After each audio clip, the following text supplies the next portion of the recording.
So AI is everywhere. Everyone's talking about AI, and often they're just talking about a computer doing something. So artificial intelligence is where a computer has some form of intelligence. It appears to be reasoning, making complex decisions based on a set of circumstances. And AI certainly does seem to be taking over the world.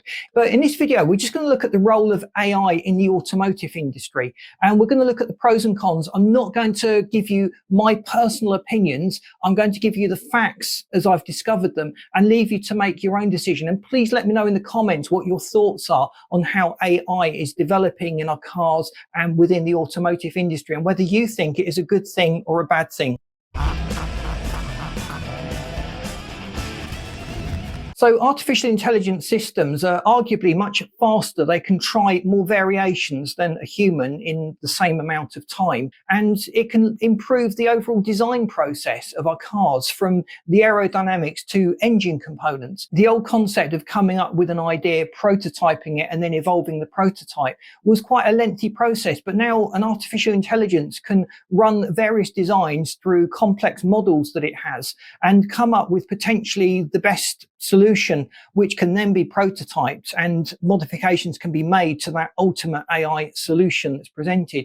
So it's certainly cut down the manufacturer's developing costs. There's less humans involved. You don't have to pay an AI. So if an AI ever watches this video and understands what's going on, it's probably going to start asking for some wages for the hard work that it's doing behind the scenes. But within the design process and manufacturing process, the AI can be used to make things stronger and lighter, or more efficient in the way it's produced, or make the production of these items much more efficient, thereby lowering the costs to the manufacturer. Then in actual assembly of vehicles, the AI automation is kicking in. Robots are no longer doing exactly pre-programmed processes. They are able to analyze and make decisions based on the metals they're using, the structures they're working with. So the overall role of a robot within the car assembly line is much more complex. They're doing much more complex things. They're much cleverer at the way they put our cars together. So then we come to the AI driver assistants that we get in cars. So these are often referred to as ADAS, or ADAS, ADAS, Advanced Driver Assistance Systems.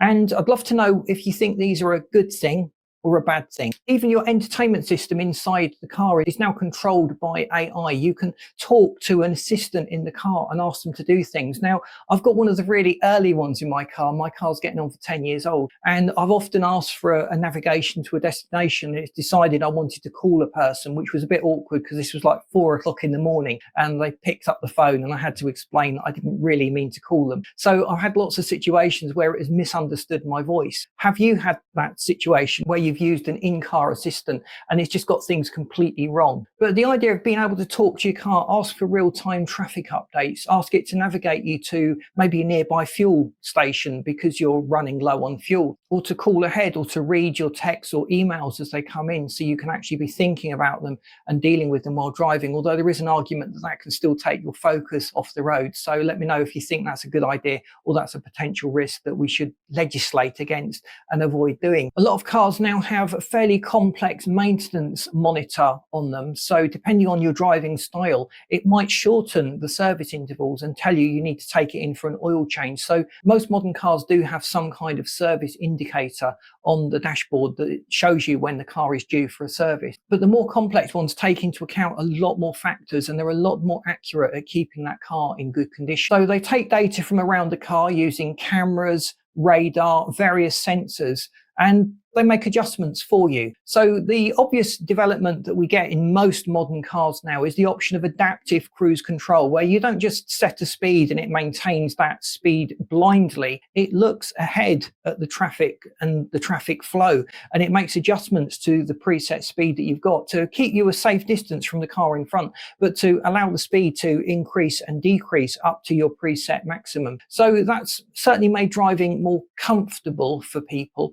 It's somewhat disengaging their brain. I've done another video looking at the effect of cruise control on driver concentration, so be sure to check that out if it's something you're interested in. So lane assist, so as you drift outside of your lane, the car will see that, detect that through cameras, and it'll work out that you need to be moved slightly to the left or slightly to the right in order to stay in lane, and it will make that steering adjustment for you. So on paper, that sounds good. I've driven cars with this and it does work quite effectively on main roads. I would argue that as a driver that is awake, you should be making those adjustments yourself. You don't need a computer to granny you all the time, because that's going to take away your focus and your concentration. You're now relying on a system to do that for you. But actually that situation has arisen where it's tried to kill me effectively. So on a narrow country lane, we get a lot of those here in the UK. You're trying to avoid the potholes that form at the left of the road, and we get a lot of those in the UK. So you move the car to the right, but the car systems detect that you're moving towards the centre line or crossing the centre line,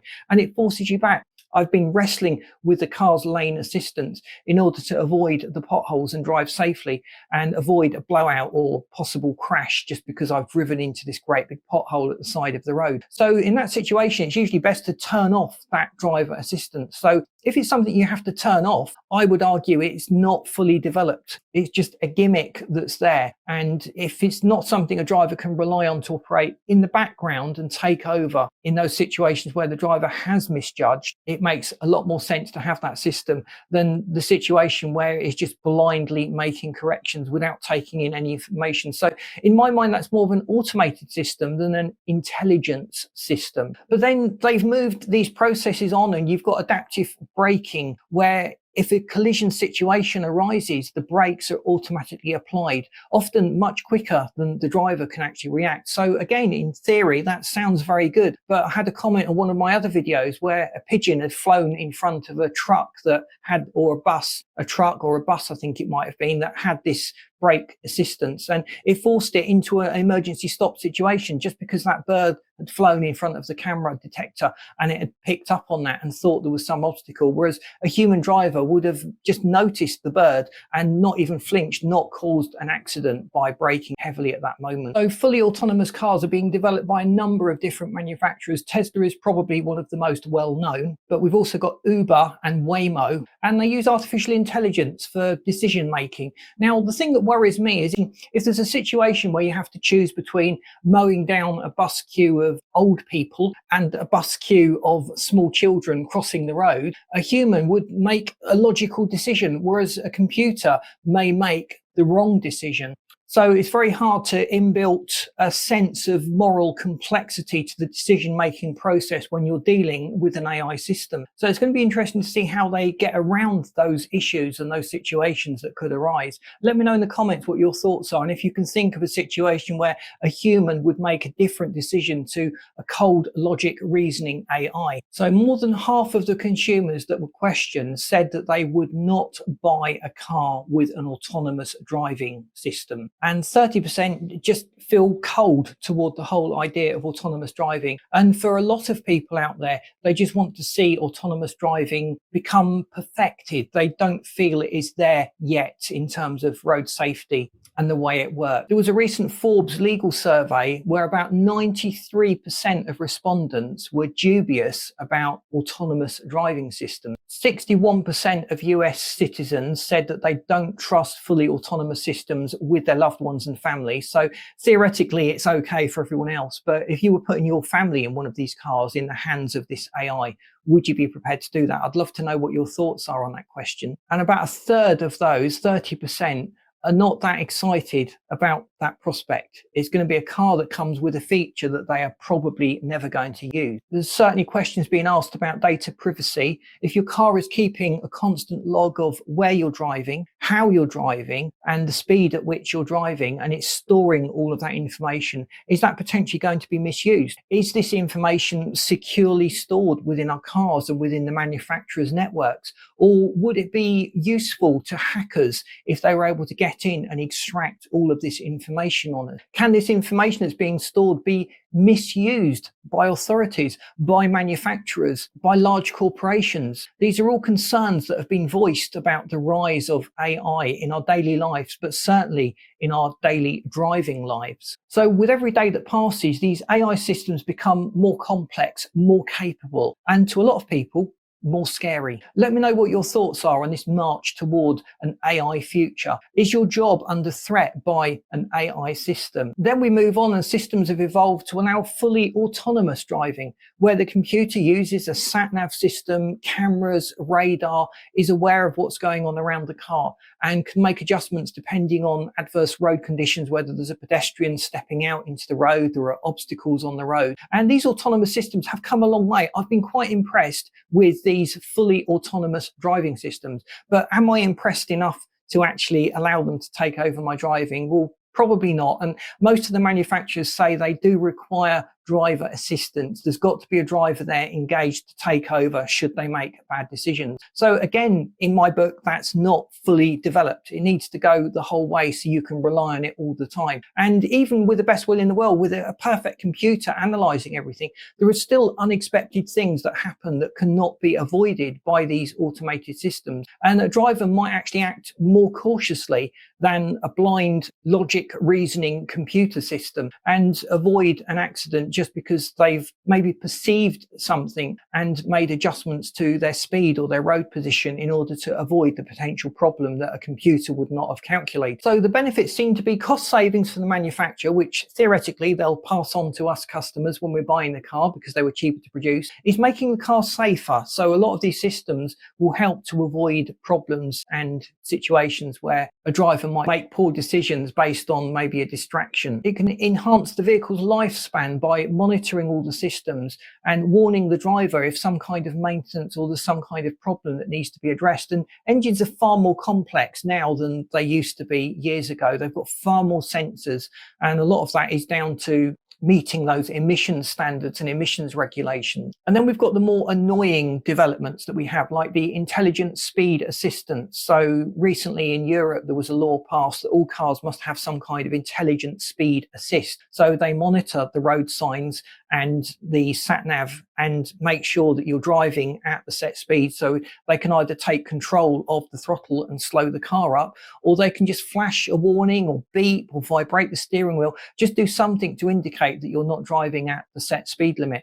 And on the video I did about that, it was interesting. A few people have these systems and they say it's often wrong. It's often telling them that they're on a highway or freeway or motorway, depending on the region you're in, and you're okay to drive at 70, but it seems to think there's a 50 speed limit in place. Maybe there were roadworks there when the sat-nav was set, and it's now trying to force you to drive at that lower speed limit. So it's a bit of a frustration. So intelligent speed assist, the general idea is the driver retains control over the car, but is nagged. There are more advanced systems that will back off the speed of the car, but the law that's been introduced in Europe states that the driver should be able to turn off these systems. Now, that sounds good in theory, but in reality, you generally have to wait 30 to 40 seconds for the computer in the car to wake up, boot all of its settings, and allow you access to these modes and different options.